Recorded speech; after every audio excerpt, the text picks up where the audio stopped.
Hi everyone, hope you are doing well from wherever you are watching this channel, depending on your time zone. Now, Ruto and Gachagua have been trying to hide behind one thing. And the only language they were trying to use to convince Kenyans was that before Raila Odinga, Kalonzo and Mother Karua call you for mass action, you should first of all ask yourself a question: where is their children? According to them, Raila, Kalonzo, Mother Karua should put their children in the front line before they call for maandamano. Of course, to some extent, it looks convincing. But then, Kenyans have been asking themselves a question here. And the question has been simple. Really, do we have a problem in this country? The answer is yes. If they look at the cost of living, it is very expensive. They feel the pinch. They are the ones suffering. Then they ask themselves a question: does Raila Odinga's children have a problem with buying food? The answer is no.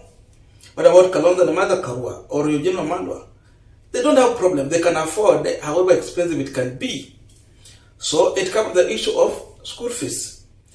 If they check now, we don't have that subsidized education. Going to Form 1 has become another nightmare for poor families. The question has been, does Kalonzo, Raila or Mother Karua have a problem with taking their children to school? The answer is no. They can afford to high-end kind of education. They have no problem. Then now, it comes to university students. That help has been slashed. First of all, they removed, they returned, but now, very little. They're being asked now to pay, instead of 15,000, 50,000 per semester. Does these leaders have any problem when it comes to payment of such school fees? The answer is no. William Ruto, Mudavadi, Akwe Gachagua, Akwe Raila, Akwe Mother, Akwe Kalonzo, they can all afford for their children. But then, we remain in the gap there, just me and you.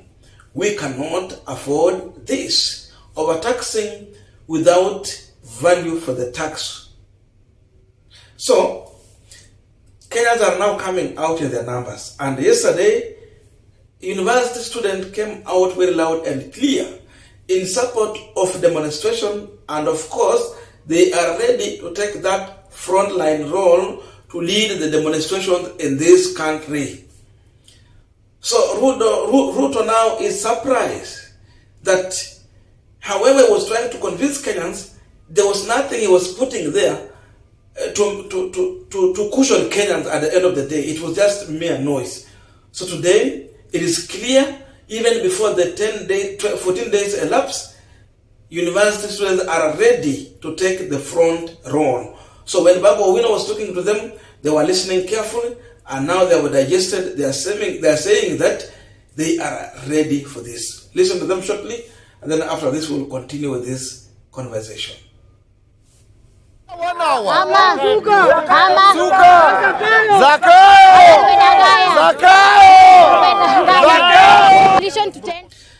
we are continuing with the panel discussion, but just a quick request for those who are watching and you are not subscribed, please consider subscribing. To our returning subscribers, I must say thank you so much. And again, to all our viewers, please give this video a thumbs up.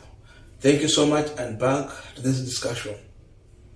Now, in most of revolutions that have taken place across the world, university students normally always play a critical role. And when they come, they mean it. Even here in Kenya, we have history. University students played a critical role for a lot of changes in this country, all the way from multipartyism, because we had one party state, Orengo, akina hata Miguna wenye wanapiga makelele hawa. Of course, among many other people, akina Raila, akina Koigi Wamwere, there are many, they played a front line role for demonstrations in revolution to have a change in this country. So what we are enjoying is the fruit of university students being led by under the leadership of the opposition to bring changes in this country. Again today, they are coming out. This time around, there's no joke. They have felt the pinch. Now they are at the receiving end, and there is no option but now to call for massive demonstration. And in fact, they are not demonstrating to ask Ruto to reduce taxes or return the help. The whole issue here is all about Ruto must go. They don't want him anymore. Because if they still have some hope in William Ruto, then they will be asking him to either bring help, make life affordable, or they think otherwise. But now, they are in agreement that Ruto must just go. They're not asking him to reduce any cost of living. They're saying, we have seen you, how you are operating, the people around you who are beneficiaries, we are just saying that you must go. Even if you try to change anything as of now, we are not interested because we know you.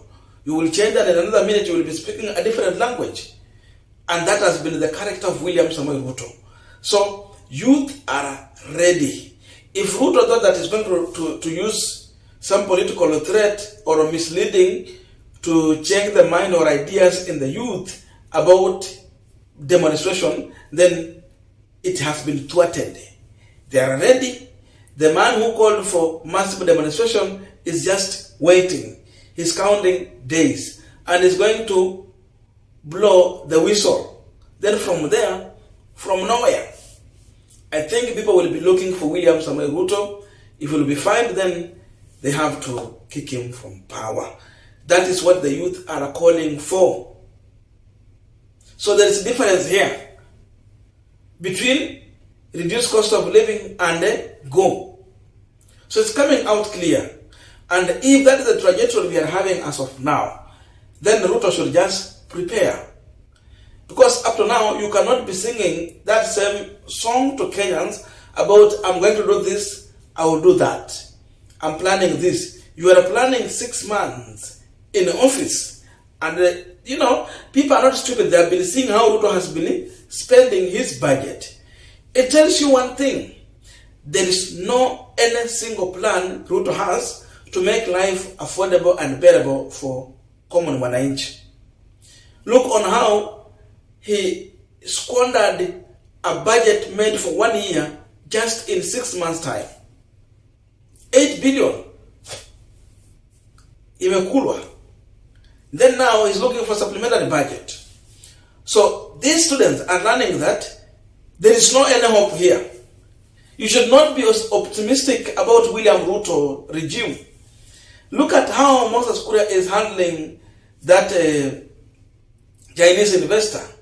Look at how he's doing. Chinese Square Mall.